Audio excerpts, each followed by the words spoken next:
ગણેશ ઉત્સવને હવે ગણતરીના જ દિવસો બાકી રહ્યા છે। આ વચ્ચે અંકલેશ્વર શહેરના બિસ્માર માર્ગ અંગે મકાન વિભાગ કચેરી ખાતે વારંવાર રજૂઆત કરવા છતાં હજુ સુધી તંત્ર દ્વારા માર્ગનું સમારકામ કરવામાં ન આવતા ગણેશ ઉત્સવ પૂર્વ શોભાયાત્રા રૂટ પર પડેલા ખાડાના મુદ્દે અંકલેશ્વર ગણેશ મંડળ સમિતિ દ્વારા ભરૂચી નાકા ખાતે આવેલ PWD કચેરી ખાતે હલ્લાબોલ કરાયો છે અને બિસ્માર માર્ગ અંગે ઉગ્ર રજૂઆત કરાઈ હતી। જો કે ગણેશ મંડળો દ્વારા માત્ર મેટલ વર્ક નહીં તેના ઉપર ડામર વર્ક પણ કરવામાં આવે તેવી માંગ સાથે ઉગ્ર રજૂઆત કરાઈ છે અને માર્ગ અને મકાન વિભાગના અધિકારીઓને માર્ગ પર લઈ આવ્યા હતા, જે જ્યાં ખાડાઓ છે ત્યાં સ્થળ પર લઈ જઈ રજૂઆત કરી હતી।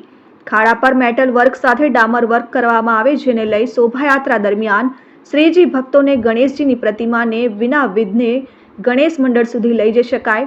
માર્ગ અને મકાન વિભાગ દ્વારા આ બાબતે યોગ્ય કાર્યવાહી કરવાની ખાતરી આપતા મામલો થાળે પડ્યો હતો।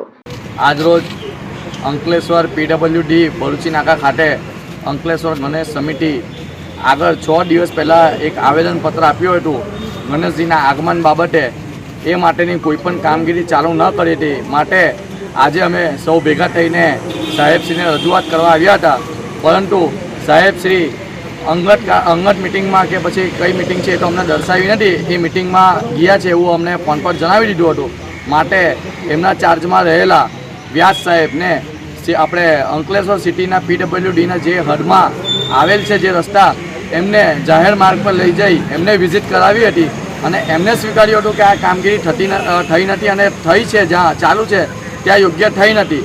માટે આવનાર 2 દિવસમાં એમની કામગીરી જે ગણેશ આગમન બાબતે કરશે એની બાહેધરી એમને લેખિતમાં 2 દિવસમાં થઈ જશે એની લેખિતમાં બાહેધરી આપી હતી। Dharmesh Patel, RN news, Ankleshwar.